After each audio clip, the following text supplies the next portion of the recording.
loba ozambe renaissance ayoka shilo. Alingina loba ozambe renaissance ayoka.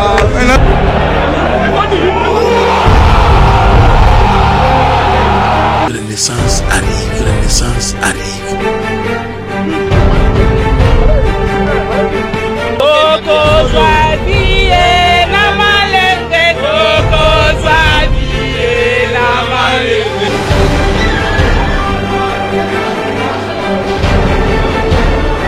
Alléluia, Alléluia, viva, viva, viva, viva, viva. Les autres, c'est que comme il peut qu'on marque les pas.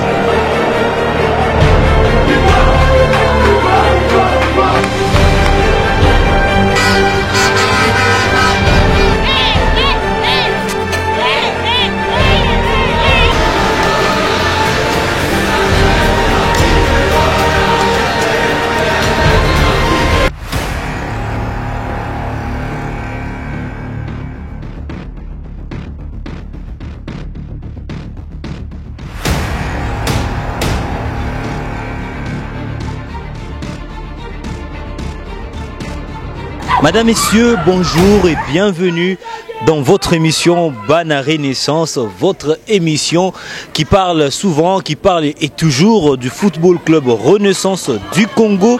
La Renaissance du Congo qui est dans ces moments de vacances. Les joueurs sont allés en vacances, le staff technique ainsi que le comité se repose un peu pour reprendre les activités du club dans quelques instants. Mais nous sommes ici, quelque part dans la ville-province de Kinshasa, pour le compte de toujours votre émission Bana Renaissance. Aujourd'hui, nous allons parler exclusivement avec notre star, notre joueur Nicolas Kazadi, qui revient de la Côte d'Ivoire pour le compte du tournoi de la francophonie. Nous allons parler en exclusivité avec lui.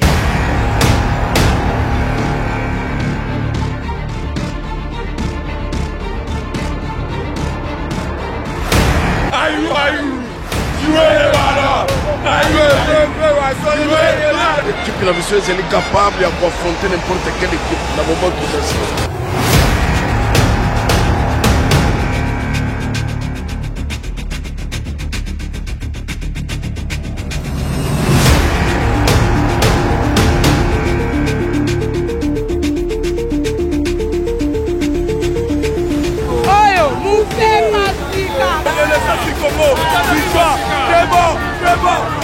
Parlez qu'on a raté.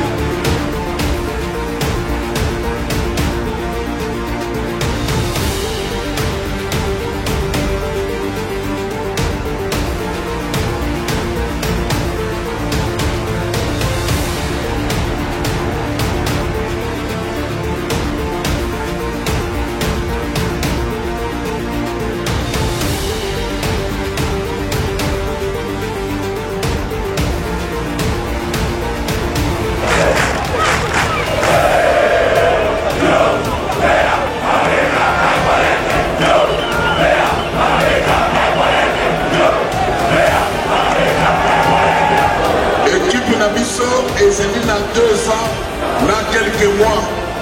Mais exploit équipe est sali et c'est dit à 2 ans, dans quelques mois.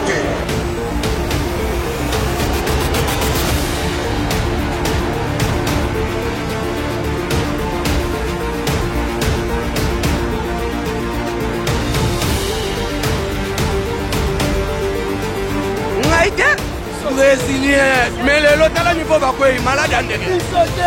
Je dis sincèrement la vérité, toutes les équipes, on va écouter la Renaissance, ils vont tomber. En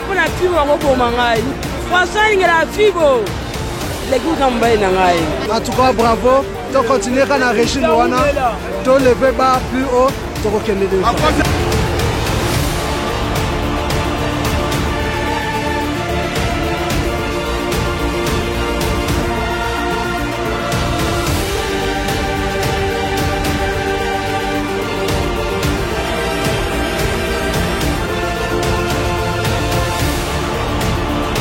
continuer à supporter, vous savez, l'accueil était, comment dire, grandiose. Hein? Parce que là, vraiment, avec le public là, bon. Vraiment, c'est formidable, fabuleux. Je n'ai pas de mots à dire.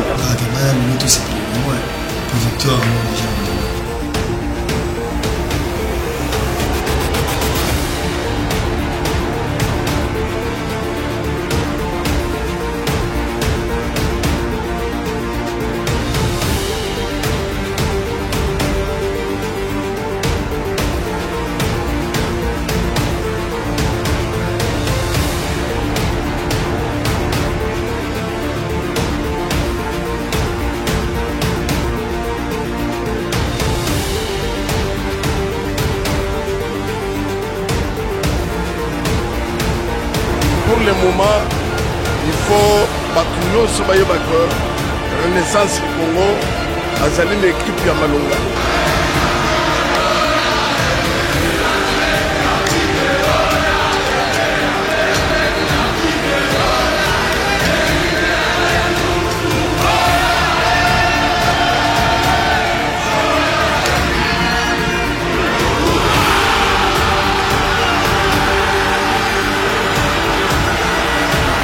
Ndenge kaka tobetaka masolo na bino bana Renaissance ndenge touti ko annoncer bino que reprise ya ba activité ya Renaissance ils a prévu pour ce 10 août 2017 Renaissance du Congo azobanda na makambo na ye ya recrutement ba joueur ba koya ko banda ba entraînement na bango comme volontaire nde to benga bango ba ko banda ba entraînement na bango à partir les 10 août oyo na stade Père Raphaël de la Culture à partir il y a 15 heures déjà ba joueur nyonso ba rozala wana pona ko s'entraîner ba tenter chance na bango na kati ya Renaissance du Congo, mais jusque là il y a aucun joueur à Renaissance au hasard transféré, officiellement. Dès que tous ces joueurs au hasard transférés, nous reviendrons ici sur cette chaîne et dans votre émission pour nous annoncer bino que tel joueur baza yakukende basigna qui contrat pour tel montant na tel club. Mais jusque là aucun joueur accueilli officiellement. Ce qui m'a camboé simbi, tokoya awa koyebisa bino, boyoka ki que tel joueur accueilli ou tel to équipe ba club et annoncé qu'on s'initie ba joueur Renaissance dans ba club na bango, mais jusque là officiellement rien n'est encore conclu. Au moment opportun, tokozonga na chaîne abino poto annoncer bino. Mais pour le moment, tozokota awa et pas ba Nicolas Kazadi to yeba ko s'entretenir na joueur na biso o outi ko représenter République démocratique du Congo na niveau ya Côte d'Ivoire pour na compte ya tournoi ya francophonie. Parce Ephraim Makuba sur après, on peut déjà entrer poto so na journée biso.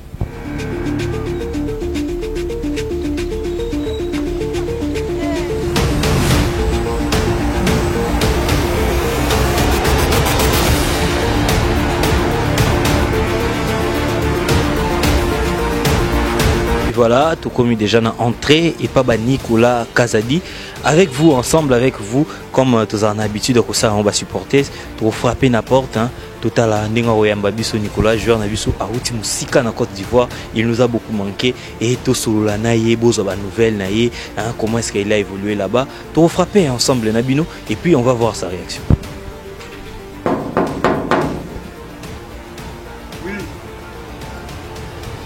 Voilà, on attend Tozé la Kaka, Abima Yambabiso Nicolas Kazadi, notre international congolais. Ah voilà, il est là. Nicolas, bonjour. Bonjour. Tu es seulement surprise. T'as un climat à Côte d'Ivoire, on a besoin de congolais. Les santé. Santé, on calme, santé, on calme. Ça va, il est là, Nicolas Kazadi, Tokotananda Kounae, vraiment avec sa permission, et puis s'entretenir ensemble avec lui. Pas Ephraim Makuba, on peut y aller.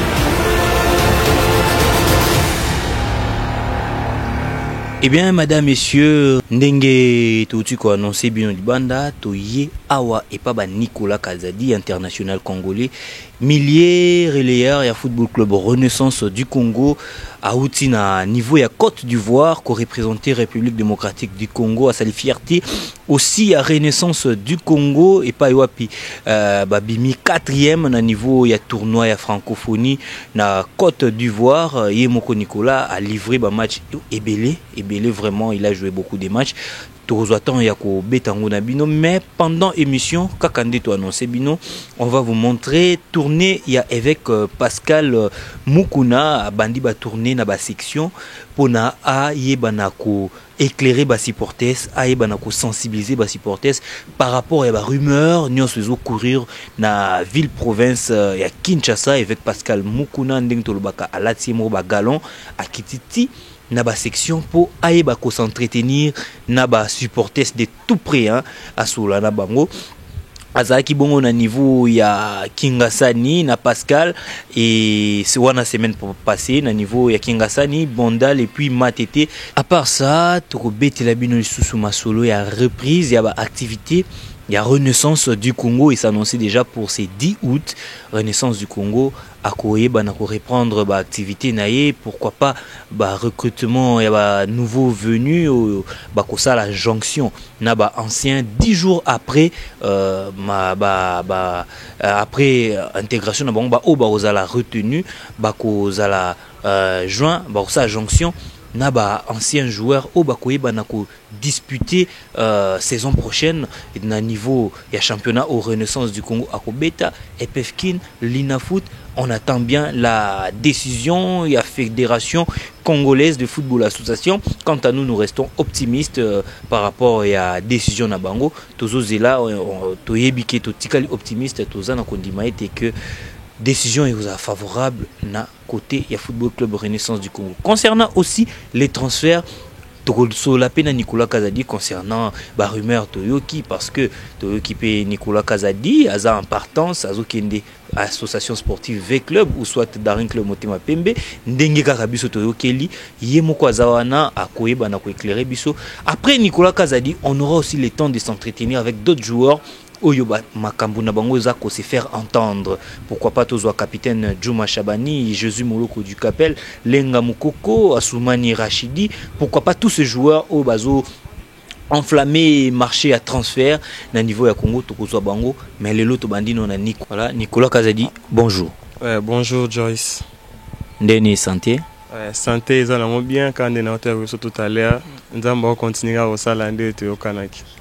Nzambo ça toujours Karandé Kanaki, toujours na Renaissance du Congo, toujours na Léopard Junior, bientôt Chan parce que Comboné d'ailleurs Zaki na Léopard Chan, malheureusement changement de staff et celle que va retirer Comboné à Zaki na Côte d'Ivoire, mais rien ne laisse désirer que à réintégrer l'histoire il y a tournoi à francophonie. Comment est-ce que le tournoi s'est passé comment? Ouais, le tournoi s'est passé très bien, le tournoi s'est passé très bien.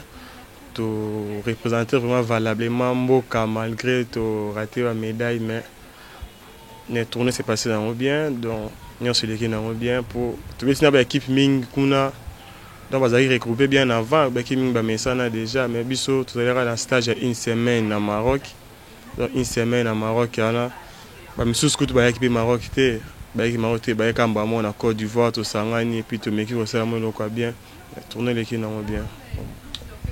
Ils ont un peu expérimenté na niveau Léopard Junior, on a au Betaki déjà tournoi à Kosafa en Afrique du Sud, Boumaki 3e et Beta tournoi à francophonie. D'abord, qu'est-ce qui n'a pas marché?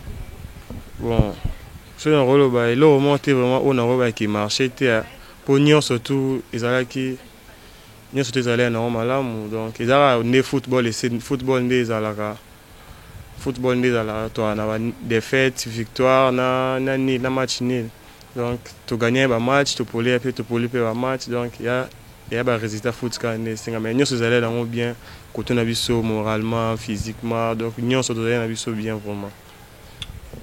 Yo moko personnellement au beti combien de matchs déjà kuna au beti 5 matchs si je me trompe yo beti combien de matchs?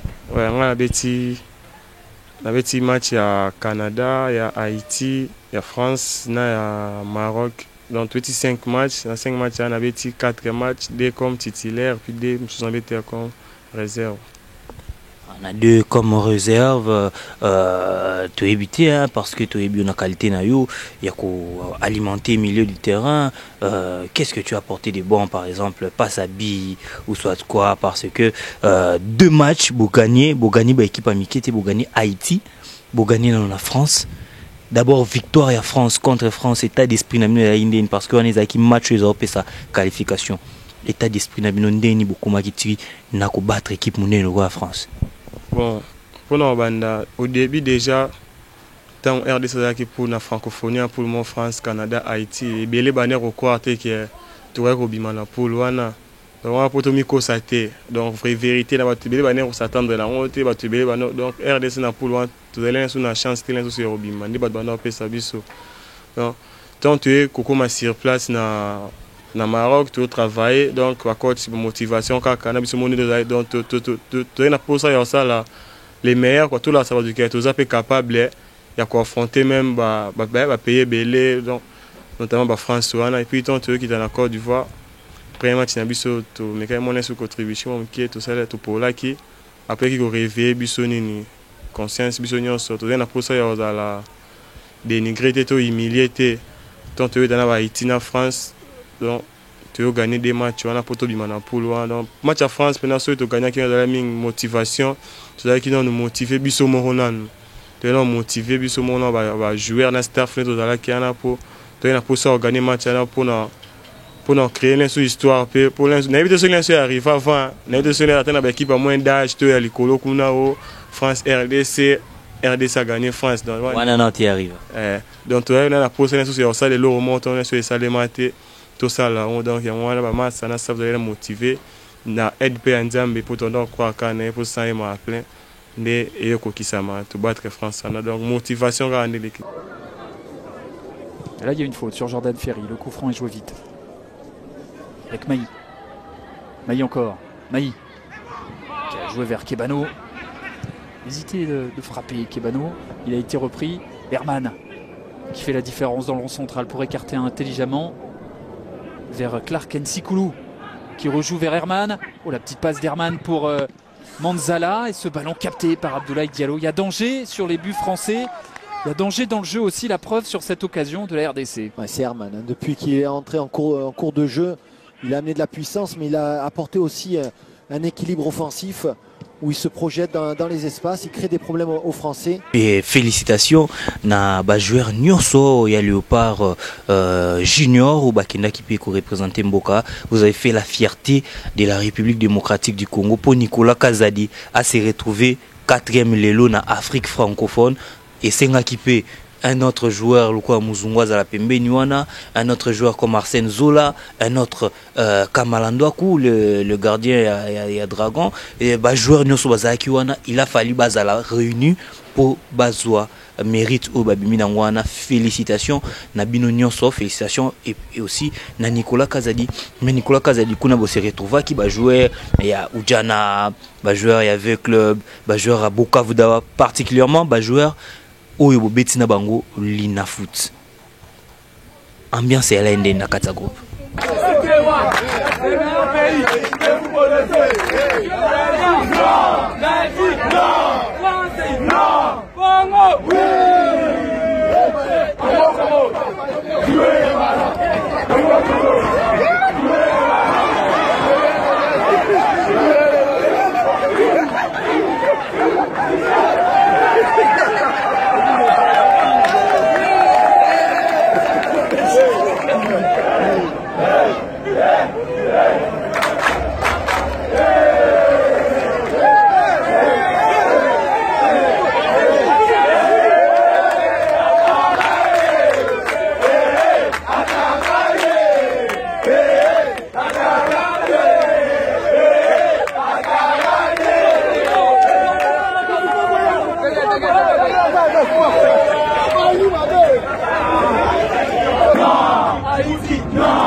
Jouez le ballon, jouez le ballon,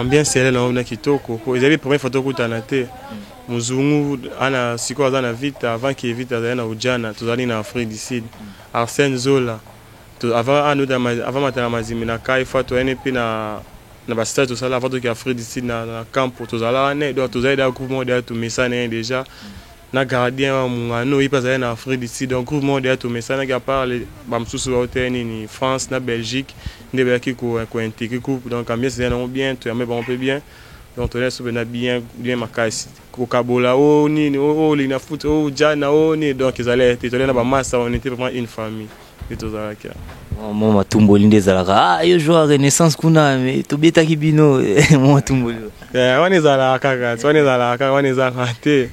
on a provocation ambiance ambiance ezala kaka mais ambiance na so ça la tant ozonga sur ba club trop le pour les sous pour tant okutana donc a si moquer sur ngate quoi donc tant okutana izanga ni ce qu'on a de tumbole qui a to gagner bino pourtant on va massa ou ba gagner biso to gagner bino boy donc moi na ambiance mais à la prochaine fois to lingate pour les sous pour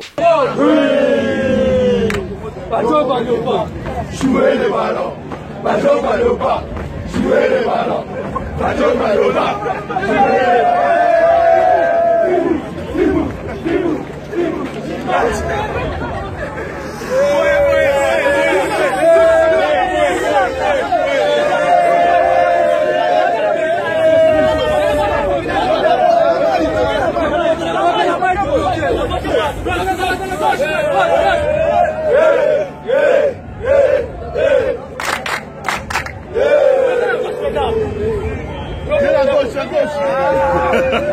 donc il y a une ambiance les carana balé vraiment ça vient très bien vraiment ça nyos voilà ambiance c'est qui bien Bolandi Nicolas Kazadi le médiateur et football club Renaissance du Congo ndengalobi ambiance c'est qui n'en bien contrairement à makambu tozoko ta vraiment malembe tokota très brusquement t'es pas trop risqué à l'année hyper tendu kangamela biso en pleine émission vraiment mais avant de chiter dans le sujet na biso liboso ils a qui déplacement na niveau ya Léopard Herbozongi malgré 4e place pour rater ma médaille vraiment ce qui avait choqué tout le monde il fallait qu'il vous ramener à ta médaille de bronze mais pour rater mais quand même vous avez été honoré par le premier ministre Bruno Tshibala vraiment passage nawana un message ouais donc Azali vraiment reconnaissant malgré toujours une médaille été mais biso autre pour représenter Mboka pour la Côte d'Ivoire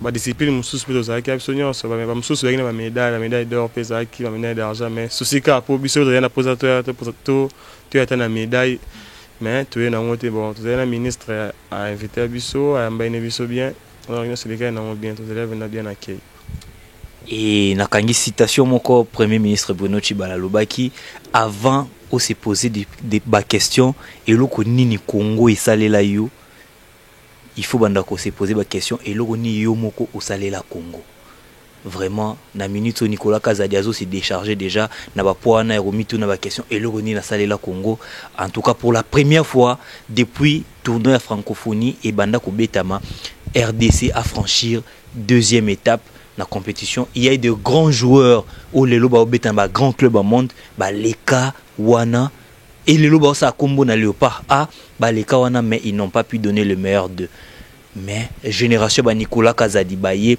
ils ont prouvé le contraire et arrivé pour rafler 4e position en tout cas c'est quelque chose à féliciter et moi aussi de mon côté na pesi bango félicitations mais avant tout côté na deuxième sujet na biso Paste Ephraim Makuba sokoki ko pesa biso premier élément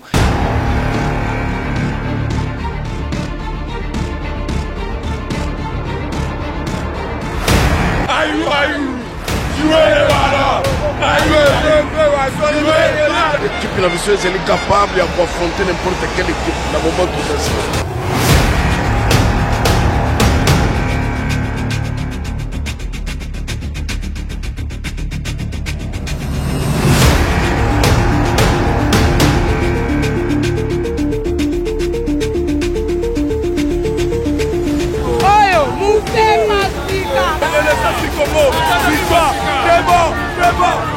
Parlez qu'on a raté.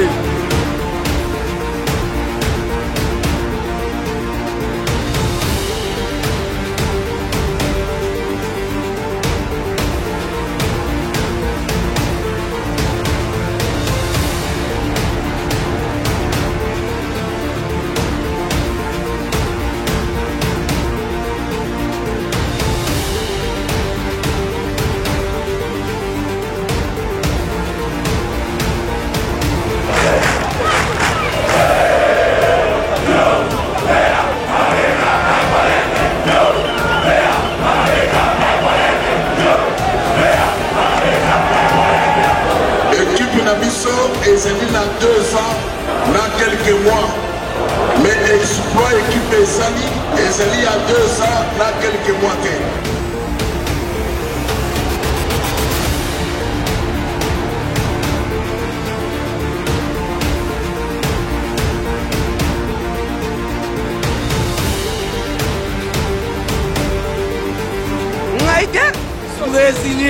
Mais l'hôtel là, il faut pas quoi, il est malade. Je dis sincèrement la vérité. Toutes les équipes, on va écouter la Renaissance, ils vont tomber.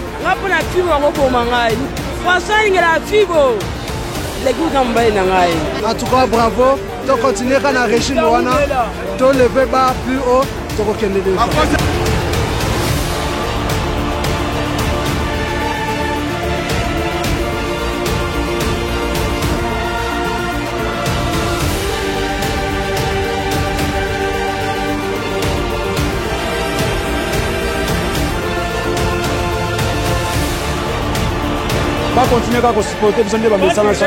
L'accueil était, comment dire, grandiose, hein, parce que là, vraiment, avec le public là, bon. Vraiment, c'est formidable, fabuleux. Je n'ai pas de mots à dire.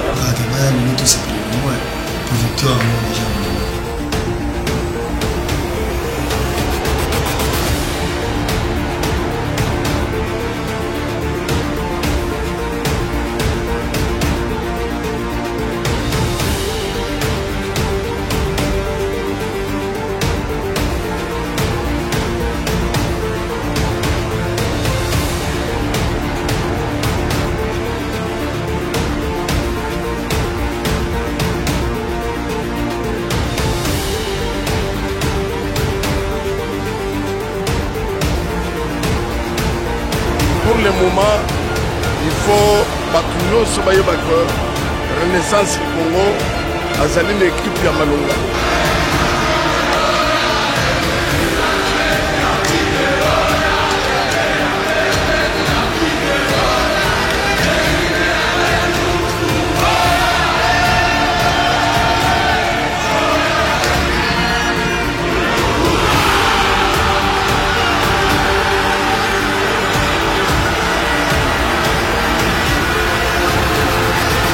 supporters soki tozali toujours kolanda ba message au évêque Pascal Mukuna azopesa biso et toujours landango la lettre. Je pense bien que avenir na biso yoza meilleur et tozala toujours ndenge ba message ko benga biso exemple na ba club quinois, pourquoi pas na ba club congolais nyonso en général. Et sikoyo toza toujours na joueur na biso Nicolas Kazadi a outi obeti la biso masolo ndenge nini, c'est pas ça qui na niveau ya Côte d'Ivoire.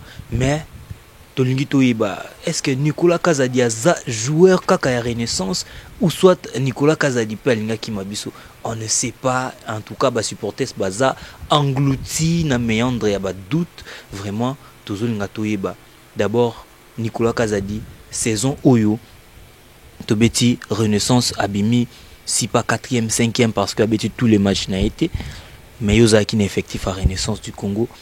D'abord phase classique, comment est-ce que au Monaki Ndengenini et se déroule qui? Bon, dans l'Inafoot cette année, donc ils allaient bien pour aider biso pe moi mingi pour la première fois to betango surtout ngai, donc ngai première fois na betango mingi de ba betango na bango, mais la première fois na betango to tine pefkin, donc tu es venu vraiment expérience mandambu na l'Inafoot première saison, donc to betango dans sur le coup là sur derrière to betango, mais ils arrivent première fois malgré moi la difficulté monsieur ils ont raté, mais nous avons bien pour aider biso to betango tina suka mambo ende les cas qui a désordre. Donc, on a bandé vraiment avant nos playoffs. Donc, tout le monde a première phase d'aller, donc première année, on a vu ça, et puis tu as eu ça, moi, explorer la première phase d'aller sans défaite, et puis, donc, ils arrivent vraiment à venir bien, et puis s'il peut bien, malgré ma moi, mais s'il peut bien, ouais, toujours espérer qu'on va être l'Inafoot l'année prochaine. Donc, saison, il y a qui bien. Et ceux qui n'ont pas bien malgré l'incident, les cas qui ont qui bien et puis ceux qui bien. Mais Nicolas Kazadi, tu bêtis phase classique, vraiment on voit qui tente des jeux mingité. Mais qu'est-ce qui se passe toujours? Ce que Zuika attend des jeux mouké na Renaissance, baya kakoboto la bisoyo na makasi pour que nous bêta na léopard. Mais qu'est-ce qui se passe? Nami tu n'as toujours ba question là. au Betty match avec au Betty match avec club directement aux en Afrique du Sud qui ont représenté la République démocratique du Congo na Kosafa Cup. Mais qu'est-ce qui s'est passé? Mais bah joueur rebelle bah bêta titulaire avant yo, mais pourquoi yo sur Yohana toujours aucun nara équipe nationale? Oh mon titre n'est pas là.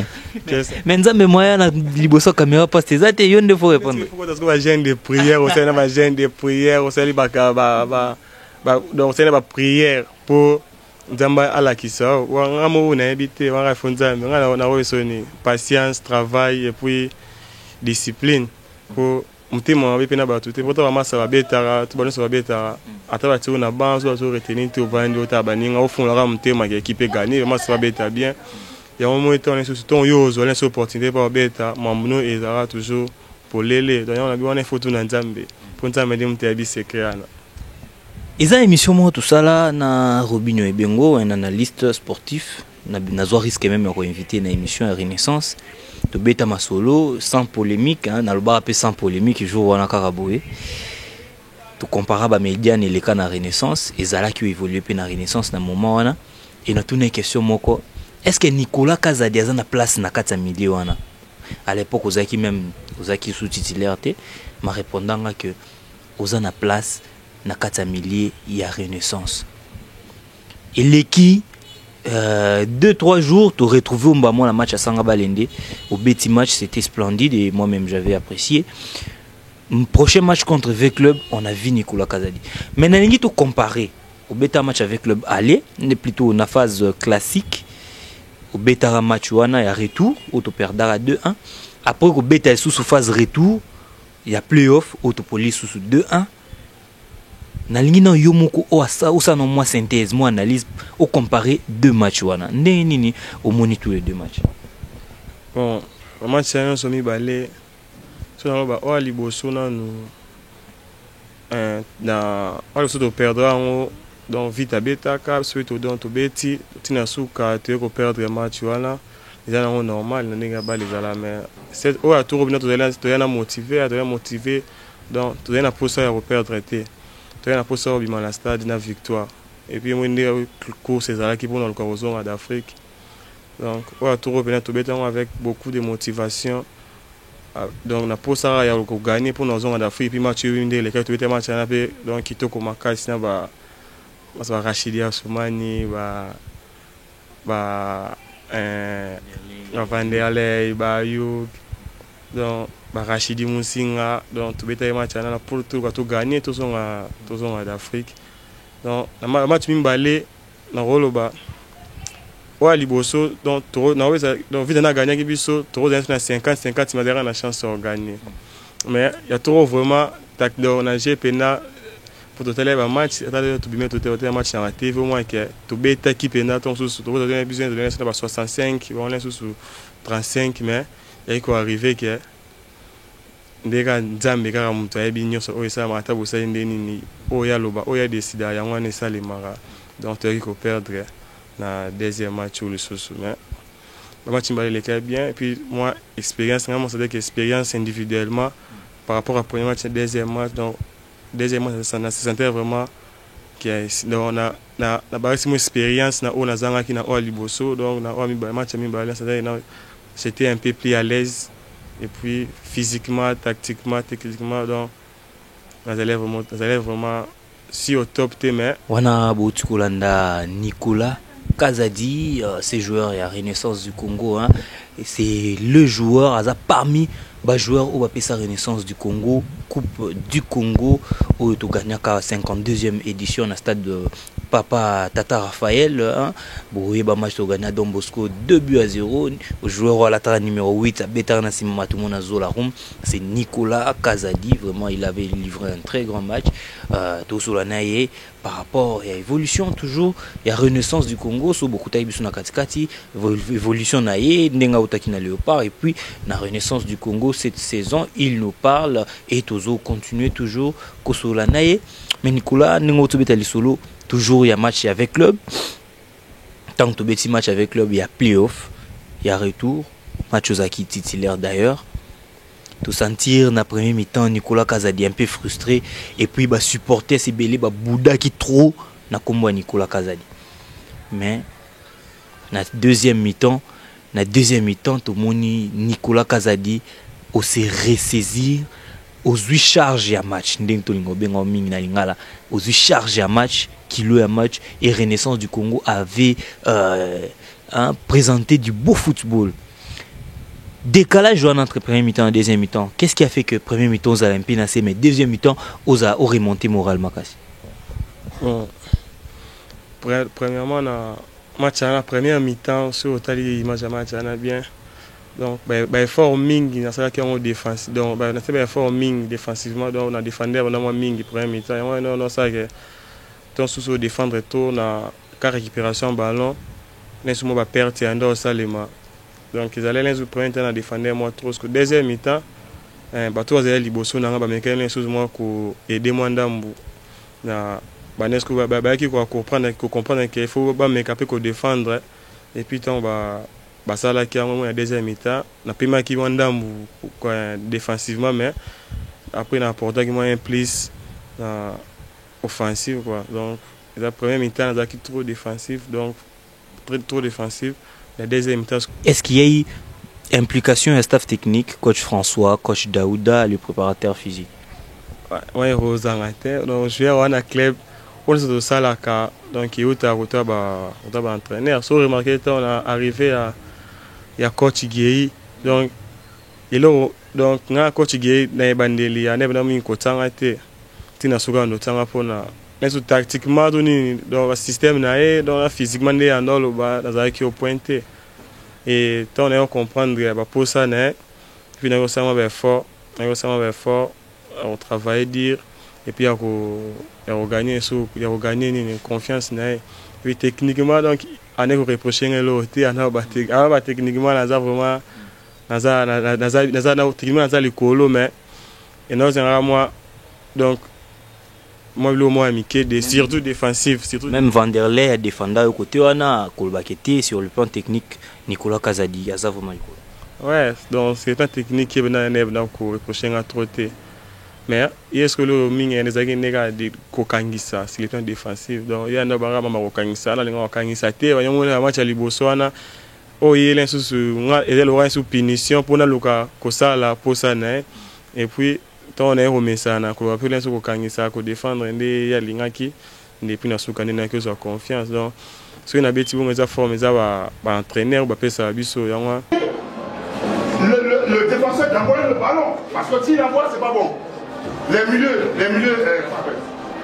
les gars Kali une fois que le ballon vous passe une fois que c'est parti vous devez le tourner parce que il va rémiser est-ce que vous avez compris vous faites un bon boulot c'est bon. Rachidi, bon match, mais il faut répéter encore. On en a besoin plus de jeunes. Tu es jeune, descends pour attaquer, pour prendre le ballon, dribbler. Tu es jeune, petit. Quand on est jeune, on joue avec la fougue. J'aime Roya Obetara na kilo Renaissance qui boulot ba match mais sur la parc qui est intéressant consigne sans unité. Donc tout ça va entraîner ba coach va apporter vraiment ya mingi saison oyo. Donc saison on est arrivé na et apporter les coach mon gars François que je salue. Donc apporter vraiment un plus donc Daoud a apporté un plus Makassi donc ouais na père na ngale susu ata tongo betati a motiver ngaka zo betati pete biba lo beta donc ya na motiver ngaka Makassi et puis physique coach René on a père na ngai on est ko cadrer ngale susu asimu zo ngale susu na salle na tongo na martyr pour ça na salle au foot en bon hôtel donc il y a bien à chaque temps on a travaillé sans qu'au foot en bon on a ça la martyr qu'on a donc ça qui a un souci na ngai vraiment au battement on a félicité ming saison au la Renaissance pour apporter vraiment beaucoup la carrière na et aussi le coach Daouda Lupembe Skazolanda Bissou coach sali à toi Nzamba Batelayo vraiment notre entraîneur le coach Daouda Lupembe otobenga mingi na benga Diego Simeone vraiment le seul coach va passer sur Coupe du Congo Ezaïe vraiment coach salut mais Nicolas Kazadi Renaissance du Congo abeti na foot abeti playoff malgré na playoff à connaître moi ba difficulté belé ba match mususu abeti te ba match mususu abeti ba match senga qui même abeta te ba match senga qui abeta tout voilà tout ce qui s'est passé mais quand même en fin de compte il faut quand même binové va jouer bossa bilan par rapport à l'évolution à Renaissance? Par rapport à un bilan positif, tout est négatif. Le bilan à Renaissance na Lina Foot est positif. Le bilan à Renaissance na Lina Foot est positif pour tout ça qui n'a malgré tout atteindre l'objectif pour tenir pour ça tout une Coupe d'Afrique. Mais mambo le cas que match yonde ba décalage ba match beta match mungano ote mungano a été mais tout match mungano o match la na mungano a mais à Renaissance a été ba décaler ba match on vani donc wana sku wana wa faute wana to tina mingo ta organisateur à championnat donc organisateur à championnat il faut calendrier à la respecter donc oui match par match premier jour petit deuxième donc to ken et puis donc Renaissance bien année au bilan positif pour te bêtir bien te développer le football mora bien et puis tout ça il va explorer au l'insu sur va calendrier to obeta bon mais que ça qui première année ba debera que ndombe ne bani comme ça qui ndomba player for Renaissance et puis tu qui ko ça là que ba to ba mo banga sur ndomba on ko beta na ba donc ils allaient vraiment très bien donc expérience à Renaissance pour la première saison à Lina Foot donc il a vraiment positif. Mais avant de continuer toujours na kati ya émission na biso bana Renaissance au Bomesana Kolanda vraiment na osenga na passe Ephraim Makuba so ko proposer biso portrait réalisé par Gulit Basaki Sa Majesté portrait ya Nicolas Kazadi Tolanda bolanda ndenge nini abanda balende nini a évolué ti akoma na Renaissance du Congo et puis on va se retrouver tout juste après pour continuer notre entretien avec Nicolas Kazadi. Passe Ephraim Makuba.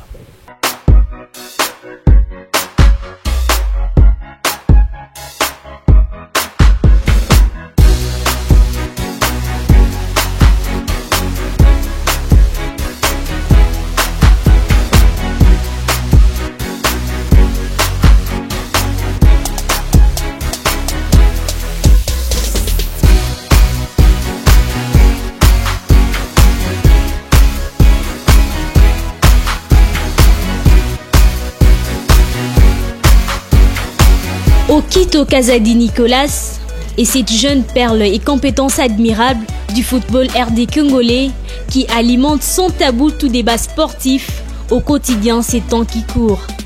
Âgé seulement de 18 ans, c'est unième garçon du patriarche Pierre Kazadi Mukengeshai et de maman Augustine Liombi connaît déjà un fracassant et tonitruant début.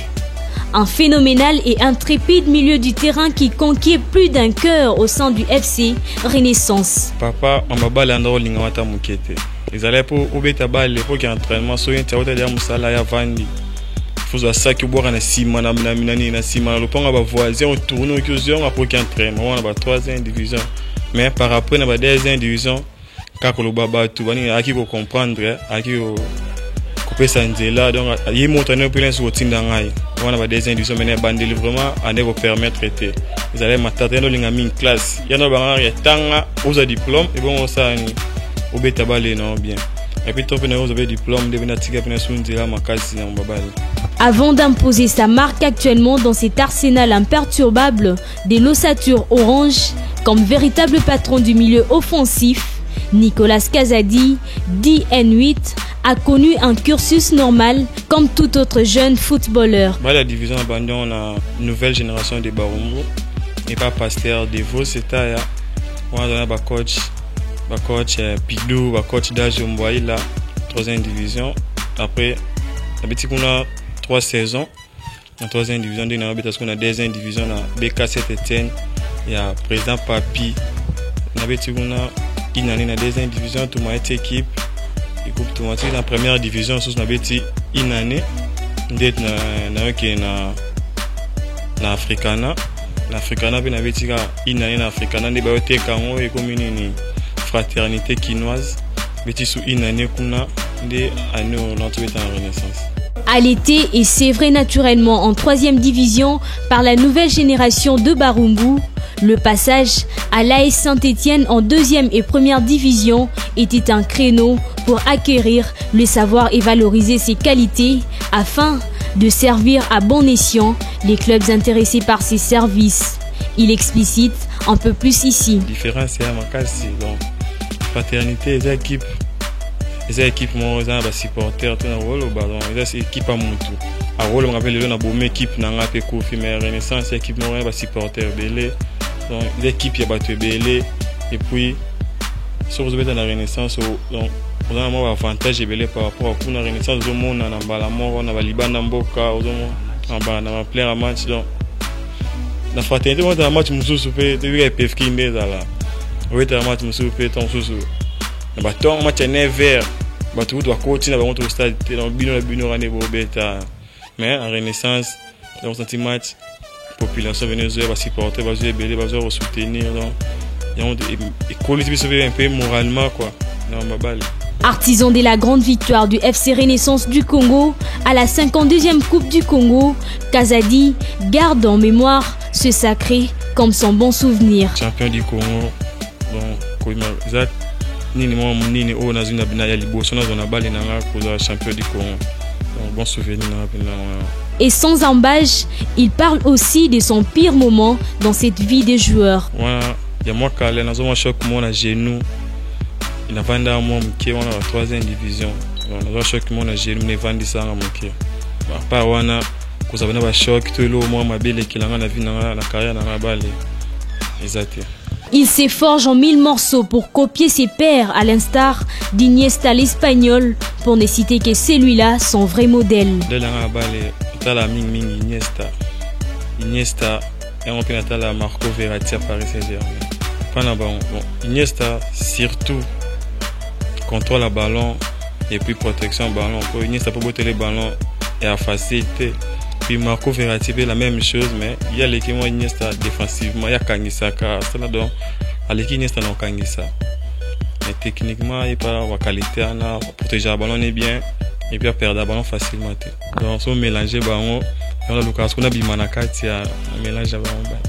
Après avoir gravi tous les échelons pour se retrouver à la tente provinciale de football de Kinshasa au sein du club quinois des fraternités, Kazadi ne tergiverse pas et avoue ses performances et contre-performances. Grand match, on a la fraternité Renaissance, tu gagnes Renaissance 1-0 dans la phase retour à championnat.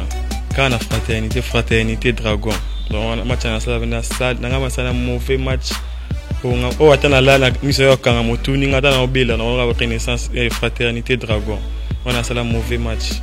L'on retiendra ces buts ponctueux venus d'un slamon amorcé par Manga devant la modeste équipe des Malolés, un de ses chefs-d'œuvre.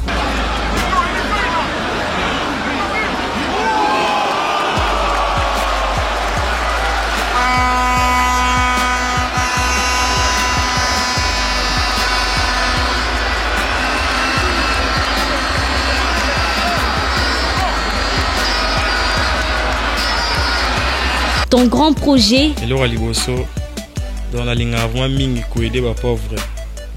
Aider les pauvres, l'insota. Moi, c'est tout bano l'insota bazana posa rotanga mais ma coquille, ils ont permettre de batanga. Donc pour ça on a rotanga ça bango. Donc aider les pauvres, na rotanga ça bano bazana posa rotanga mais ma coquille les ont permettre. Ambition on a couper football professionnel. Beta dans un grand club au niveau Europe et pourquoi pas la Champions League européenne ambition. Fruit de la patience, Kazadi veut servir d'exemple aux autres de sa génération, un conseil de sage. Patience c'est les gagnants, patience quand on travaille, donc patience aux autres travailler, donc au sein de prière, il y a un tout liboso. Donc au conseil on appelle ça baba qui est mbangouté. Yo sur aux autres travailler na patience na prière nous avons ça les choses ça mamba minene ou l'insu mo to kanero ça donc ma patienter car on a collègue na ça va continuer à travailler va venir ba sérieux va faire mon sérieux va aventure va se concentrer bien na ballon pour ballon et un métier na biso. Donc tant d'être bête à balle avec au salaire l'homme souhaité tous les sociaux la vélo nous sous pembeni mais avec que tu bête en balle et alors donc professionnel en balle donc se concentrer na balle tout c'est on va avancer mais monsieur d'autres n'a pas tout se concentrer na balle total liboso conseil les sous dans rôle dans repère ça on dira que bah continuer surtout que soutenir Bissonde basala et puis ba c'est un moyen ba oezangi pour la motivation la biso et puis encadrement la biso ça bien donc continuer toujours à motiver biso et puis c'est ça. Kazadi a réussi à remporter coup sur coup les championnats de Kinshasa en 2016 et la Coupe du Congo avant d'échouer en Super Coupe la même année face au Corbeau du tout-puissant Mazembe.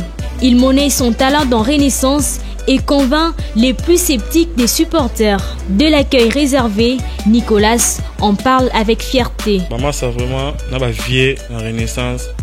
Donc, nous sommes venus bien, surtout dans le premier match de Kota, on a interné pour le premier match dans la Renaissance. Donc, à qui elle a bien ma case qui toque, donc nous sommes contents pour avant d'avoir au bêta. Dans un année à recentrer, bien on peut déjà. Puis on a que Kota, toi m'as ici là, on a Kota dans l'équipe. Donc, nous sommes contents. Donc, vous allez bien avec l'union. Avec un régime alimentaire simple, Nicolas reste de grands convives du foufou et du ndakala. Foufou ndakala. Foufou ndakala vraiment la balité na botipete. Es-tu chrétien? Un chrétien ensemble dans la catholique. Crois-tu au fétiche? Je crois en Nzambe.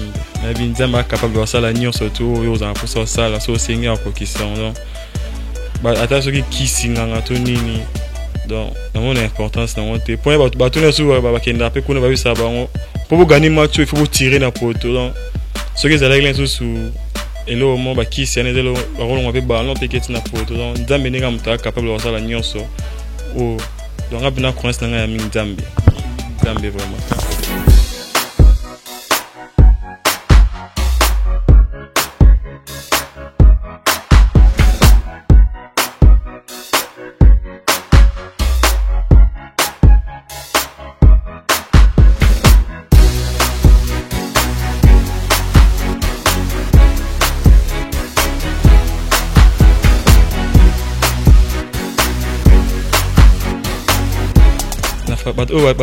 Bateau l'un sous baby dans la paix. Moutoumoko est un peu difficile. On a pas parents dans la makanga fort. Mais bah des amis bateau bah parents bah mi bah les pour bah on faut pas donc la makanga fort. Pesimbote na la famille Kazadi Mobimba, Balbin Odia Kazadi c'est très Kazadi. Pesimbote na bah na so chopa oncle na bona. Pesimbote na masa na Paul Siku. Pesimbote na petit na Glody Kodi. Pesimbote na Brenda Pati, Majili Anezo, Bana so Kalembelembe, bébé Maria, Julia Kazadi. Savoir exalter les Phénix du ballon rond est sa spécialité et promet de remplir son contrat comme il se doit. Kazadi, un poison permanent pour les milieux adverses, dangereux et sûr de lui de la tête que des deux pieds.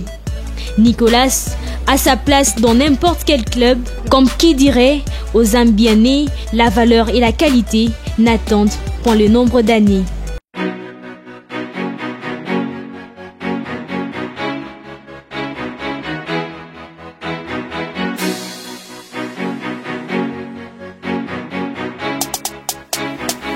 Merci Pasteur Ephraim Makuba pour ces beaux portraits proposés Bissot. Je pense que tous les supporters à la maison ainsi que tous les membres effectifs du Football Club Renaissance du Congo baza vraiment très content qu'Olanda évolution ndengeni Nicolas Kazadi Banda a évolué ti a commis lelo na Football Club Renaissance du Congo. Nicolas Kazadi saison 2017-2018 avenir na nini na kata Renaissance na kata football. Est-ce que Nicolas aza na Renaissance to Nicolas Kazadi azo quitter une Renaissance to ki ba rumeur ebelé circulé na Kinshasa? Non, Nicolas Kazadi serait en contact avec les dirigeants de deux clubs pour na aiba ko intégrer groupe na bango ou soit il y a Daring aiba ko intégrer groupe na bango. À peine retourné à Côte d'Ivoire, on n'a pas voulu kotika espace to kotika ba rumeur et continuer yango to lukiye moko to yeba na kosola nae. Bah supporters, vous avez posé beaucoup de questions na internet, na Facebook, na WhatsApp. Boye ba évolution à venir, il y a joueur Nicolas Kazadi. Yé Tozanaï. Nicolas Kazadi. Avenir na yo na Football Club Renaissance du Congo. Ezani. Bon ouais, là je vais à la Renaissance pour le moment. Na la Renaissance. Neymar pas joué à Barça. Tito Sono a joué à la Renaissance donc saison où Tito Sono pe Neymar a joué à Barça. Donc on les a dans ba non ba ni. Ba nous ka ba bilo ba lo baba tout. Donc mais là au monter d'aller au laisser sur proposition na fait club tout na DSMP donc on débose lo ba. Très contacter dirigeant monter avec club voilà. Donc on joue à la Renaissance, ça dans la Renaissance. Il y a des supporters au Baza même na preuve que non ba monaki yo na quelques joueurs il y a Renaissance boza qui pas dirigeant il y a le club pour na bosenga ba faveur enfin que bo intégrer groupe bo intégrer le club coach Ibenge tout et tout ozo confirmer tout ozo démentir parce que ba supporter nous so baza na bazolanda mutaza ba prévenir bisakyo eza bien ba prévenir la kiso na te donc après vrai ya maloba eza ba prévenir la photo toni so ka ngai photo ay na la kisi donc na contacter na mutu monter jusque là donc na la Renaissance ba preuve monter on est arabe le baba toni so rappel ça listonner lengi ba mona ki azana information alors qu'ils ont ya soloté botulanda Nicolas Kazadi yemoko clair et net à l'obike azana nous jouer à Renaissance na tourné 2 fois Neymar pe na minute tozo betali solo azaka jouer à Barcelone pour close né dans débat footy mais azobeta masolo déjà na Paris yepe to yoki kaka mais alobi aza joueur ya Renaissance du Congo. Est-ce que koki ko assurer ba supporters que saison prochaine au beta na Renaissance? Nous avons boyé, on a repris son entraînement annoncé à sur les 10 après une semaine donc après sur la reprise d'entraînement on a entraînement la Renaissance dans la Renaissance. Mais l'autre ka nungu il y a d'autres joueurs au Bakei. Nicolas Kazadi bien sûr azaki na Côte d'Ivoire. Mais tant que yomoko oyoki ba nouvelle wana qui y a quelques joueurs au Bakei na ba équipe mususu. Et ça qui onde. Bon. Nouvelle Orleans on a yoki au joueur qui dara ya Sissoko. On a les ya Sissoko donc c'est ça donc amasa to mesana né donc azabela mutnanga penda donc to mesana né. Donc et ça vraiment participer aux joueurs moi laisse on a groupe mouton vous avez mon mesana né et puis bon joueur grand joueur aïe Robeta. Donc moi vide mon là.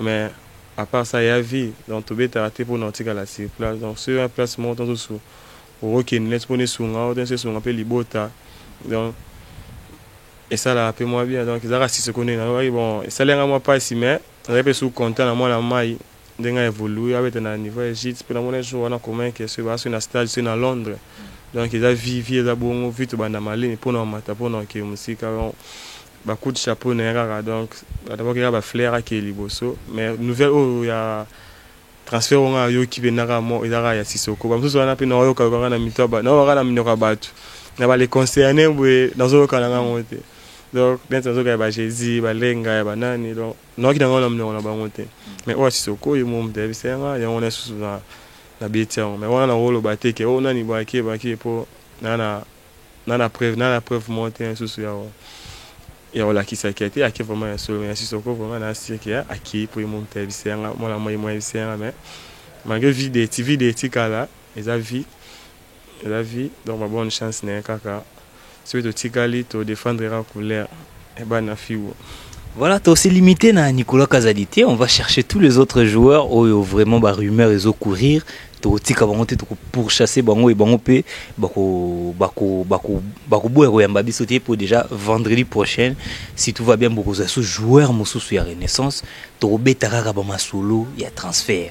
S'il s'agit de 2 joueurs to kozwa pona to betaka ka masolo ya ba transfert na makambu tozoyoka. Vraiment les supporters botika komi kotisa trop na ba spéculation oh toyoki Nicolas Keboye oh toyoki Entela Keboye vraiment il y a des joueurs au balongwa na Renaissance to annonça ki balongwe Kazadi tangwa kendaki to annonça ki bino ki Kazadi akei Roum, Kasereka, tous les autres, lorsque Bakendaki, tu annonces Binango qui Baki. Et alors, le lot de joueurs Baki, tu as pour Nanine. Il n'y a pas un joueur où Azalara destiné à Beta, Balena, équipe Moboiti, ceux qui peuvent non. Ceux qui offrent mon année à bien que tout est qu'un joueur. Côté qu'un joueur, ils ont Mabé pour une équipe. Quelque part, il y a Mabé pour éthique vide. Mais ils ont bien popé sur le plan financier et d'arraper équipe pour évoluer. Baninga ba joueur bazawana. Il faut payer, s'occuper na bango. Ba contrat est en cours. Il faut bazo bango na bango pour survivre. Alors ce transfert à Moninga et quoi apporter quelque chose dans l'équipe, je ne vois pas en mal. Et au ça pas c'est parce que on voyait na poste naie, zobete zo simba, mais il y a que et kokoti sa mbongo, so yeza ki akendo fele wande au sala passe. Mais ki akokoti sa mbongo et ko EDP équipe continuer évolution nango. Des messages, des vraiment messages où on a bombé la précisément. Renaissance a zappé na besoin à garder les joueurs naïfs, à garder au Saturne naïf pour vision à Renaissance et Zako Kende Moussika, Kende le plus loin possible. Alors Renaissance du Congo a osanga ba joueurs, tout ce que vous pensez. Bozo mitou na ba question pourquoi Renaissance a son ba joueur court terme, à cause son ba long terme. Non. La Renaissance batomaele bazali. Alors Nyon surtout bozo kanzawana yango pe lobama na ba réunion yango pe nyon soana ils a donné comme idée. Alors tous attendre que Renaissance du Congo a produit quelque chose de meilleur. Alors pour y arriver, il faut être aussi patient, tout qui est vraiment beaucoup vite en besoin de Nicolas Kazadi. Un message n'a pas supporté, il y a Renaissance et surtout bazo spéculer en mal. Vraiment ils ont en mal et ça parce que balinga kayo yango bazo linga kolobela ngo un peu trop pour balingi ba mon Renaissance. Un message na bango. Bon, message là que donc mamne so zo kane na ba fait codi a fait codi donc a fait codi Nicolas la Renaissance a contacté pas dirigeant mort de club mort ya Kinto ya Congo donc la Renaissance pour la Renaissance tindé na boué na Renaissance tous les reprises avant entraînement nous va annoncer donc tous les entraînement au cas où on se voit ni monsieur ya libana mbokate pour ne te voir nzamba na sala makam no va na aller sur lobby peut-être après demain donc sur le mot pays ya libana mboka wana moi salutations na ba ndeko ba master ça mbote mingi na ça commence à ranyoso ya Kalembelembe ya Atletico amasanganyo so chopa na msambote na famille Kazadi na Julia Kazadi a Pierrette Kazadi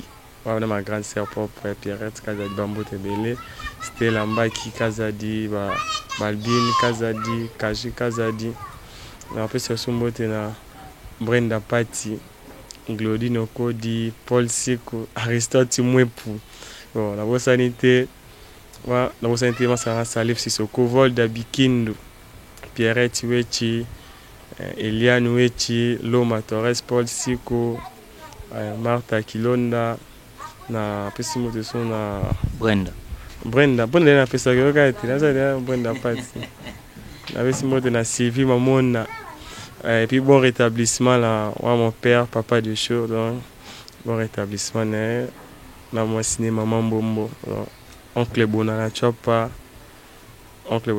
merci mbote na non bona no audito ba onyoso oncle Chopa aussi mbote bana Chopa nyonso mbote belé mbote na grand frère na Salvador Lombiongo na France merci mbote na Coco Aladji merci mbote na Aladji na Angola merci mbote na fait na te 10 Eric qui fonda na Russie merci mbote na mon manager fondé Yannick FKLM na France on botte belé à trop et puis ma famille sur Fibo donc après on botte puis aller là bino fort Kazadi alobi aller là bino fort ngenga pena aller là bino fort Pasteur Ephraim aller là bino vraiment fort Alela Bino vraiment fort. Vraiment, Alela Bino fort, hein, parce que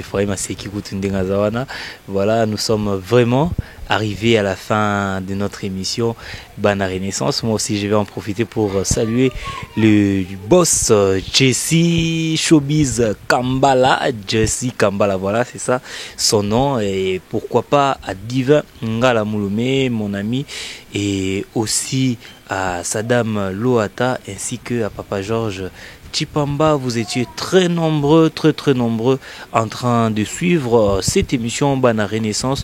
Doit annoncer bino que reprise, il y a activité na Renaissance et ça les 10 août, et ça les 10 août reprise à activité, bandana recrutement et aux ala na niveau ya stade Tata Raphaël de la Kétule à partir de 15h30 déjà, aux ala wana bomo na ba joueur Asika Baye. Apprécier bango et puis 10 jours après, donc soit le 20, ça la jonction na bango na ba anciens joueurs afin de préparer la saison prochaine. Quant à moi, je vous dis au revoir et on se retrouve la semaine prochaine avec le même plaisir pour un nouveau numéro. Au revoir, bye.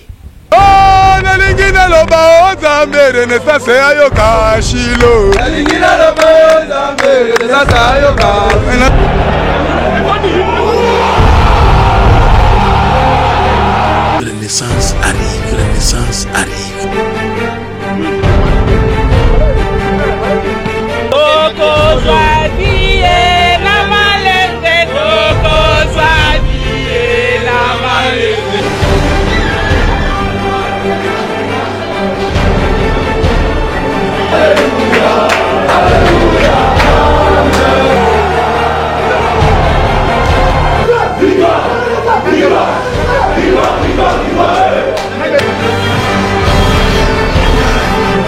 Les autres, c'est que, comme il peut marquer les pas.